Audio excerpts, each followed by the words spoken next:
Was there anything done to potentially capture the suspect, or the target, I should say, outside of the house? Right. And if you're going to make entry into the home to try to get evidence like a weapon, then you make that entry. But you want to slow these things down and make them as least dynamic as possible. But it makes you wonder, has anything been learned? And this is similar to a Breonna Taylor situation, in that this individual had the right to fire back, not knowing. And it changed how we did search warrants here in the state of Maryland, where we had to do risk analysis forms and submit those to our SWAT team, where they made the entry and they could downgrade a no-knock search warrant, even if it was given by a judge. And you had to have all of these different categories. And at the end of the day, if you could get the target outside of the house, that's what you did. And you did pre-raid surveillance to know who was in the house, know if there were children in the house. You want to limit the risk not only to yourself as officers, but to the individuals inside the house. And we have to realize this is one of the most invasive things you'll ever do to someone. And the element of surprise, of course, is to stagger someone, but you can also scare the wrong person who is right in their right to have a gun and fire upon someone. Looking at the stats here in Maryland, 21223 is where the food project is located. It's the poorest zip code in the state of Maryland. Tell me and tell the audience what the food project is all about. So here at the food project in Southwest Baltimore, we hire the youth from the community to help prepare meals and deliver them to those that are food insecure within the community. One of the parts of this whole thing that drives me crazy is that we continue to put the police on a social issue. Yes, they need to move off the corners, but we shouldn't have police moving off the corners. It should be Baltimore City Public Schools. We should have social services out there. We have the health department out there. We have workforce development out there. You have the Office of African American Male Engagement out there. And I want to provide a bridge to dignity and a dignified working opportunity. TJ, come on over with the famous fun. Brought a little something, not takeout, but brought it in. TJ. Chef, how you doing? Good to meet you. Good to see you. Well, I know things have been tough in Puerto 511 that we at the Famous Fund have heard a lot about. As you know, John Menadaka started this back in January to help small businesses, small family businesses like your own. And guess what?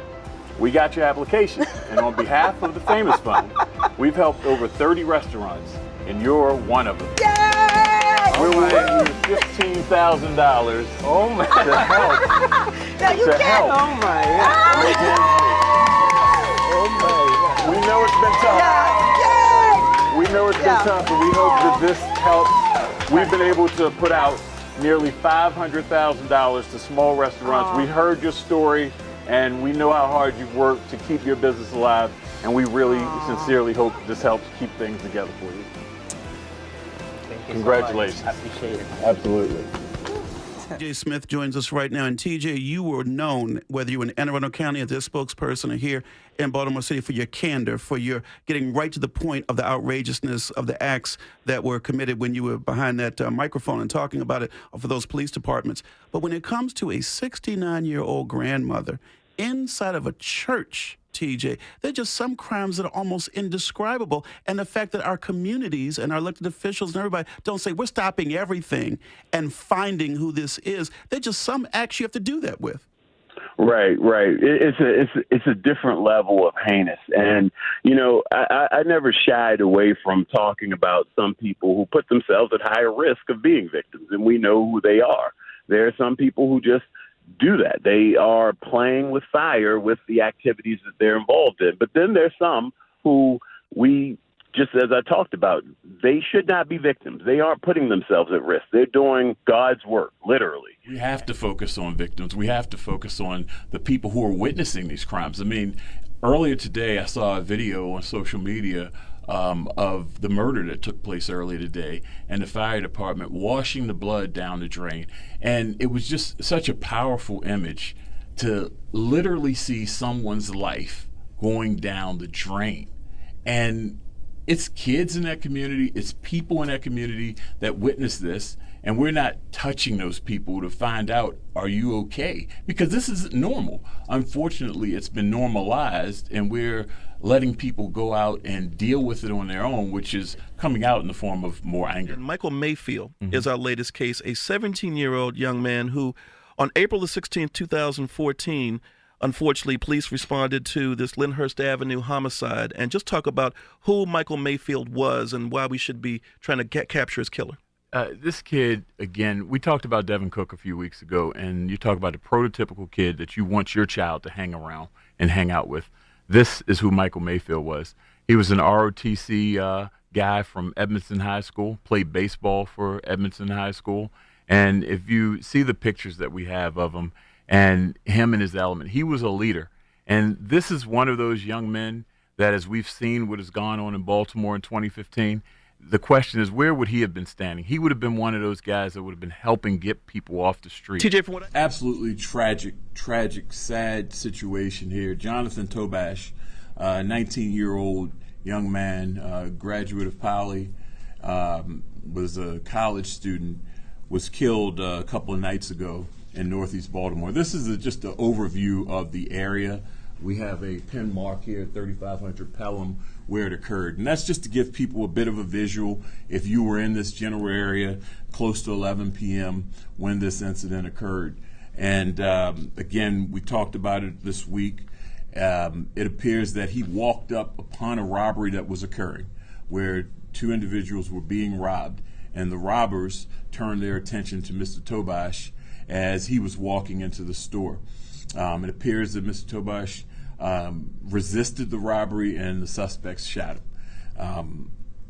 We deal with a lot of tragic death that occurs, and we deal with people who put themselves at risk to be victims by being involved in drugs, gangs, and guns. And that's unfortunately the overwhelming majority of the crime, the violent crime that we see that drives a lot of this violent crime. But this young man was stopping at the store and doing everything right, doing everything he could to better himself. And some cowards with guns decided to cut his life short. We're asking anyone with information to come forward. There's a reward being offered in this case through Metro Crime Stoppers, so you can feel free to call there. But any information you can provide to help bring closure to this case. It's an empty seat at the table for Christmas, just all of a sudden over something stupid. You guys are doing a fantastic job with the youth. And on behalf of the Famous Fund, we want to gift you guys $10,000 in hopes that it can help bridge the gap as you navigate through this pandemic. I am so grateful. The kids are going to be so happy. Thank you. This means so much to us. Yeah. This means so much to us right Well, now. no. Thank you for the work that you're doing. You're in the trenches. You're in the streets. You're saving lives. You're saving lives. You are so unique. Thank you for choosing Baltimore to be. And on behalf of the Famous Fund, we're going to provide your business with $15,000 in hopes that it can really help you get your footing and continue on. So when we saw it come across, we couldn't think of a more deserving group. Oh my God, thank you so much. We really appreciate what you've tried to do for the community, and we're going to do our best to continue to help as much as possible. But we're gonna get you something as soon as possible, and hopefully that can help you start to get your footing with this tough situation that we're all going through. And the music's been silent for a while, but it's back, and we want to help as best we can to keep it going.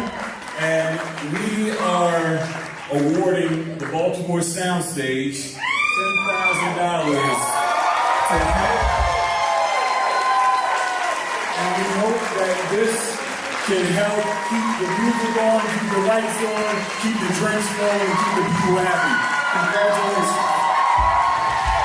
I have a special guest on the line who I'm going to bring in here in just a second. Her name is Jasmine Norton, and she's a chef and owner of the Urban Oyster.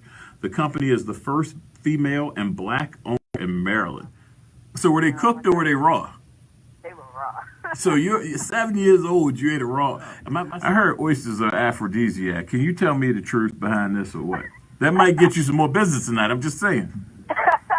Well, yeah, there is some truth in it, but it's more so for men, so to speak, that it's an aphrodisiac. So. Right. All right. Well, I tell you, parents have to be involved with their children.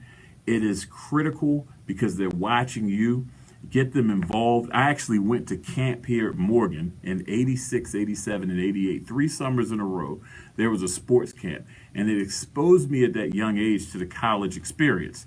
Now, that doesn't mean you have to go to college, but it just exposed me to other people from around the country, because a lot of the students were the camp counselors, and exposed me to a lot of things. And I did that for 3 summers in a row, and it was, I think, low cost. I don't know if, what it cost, if anything, back then, but it was a great camp. But make sure you're involved with your students. Hey, this is my Be More, You Be More. I'll see you guys next time. I went to school, for higher education. I started out at community college, then went to Johns Hopkins University, where I got a bachelor's and master's degree. I decided to pursue my education even more and got another master's degree in strategic communications from Washington State University. And I thought it was critically important to continue to hone skills, to learn more, because that's important.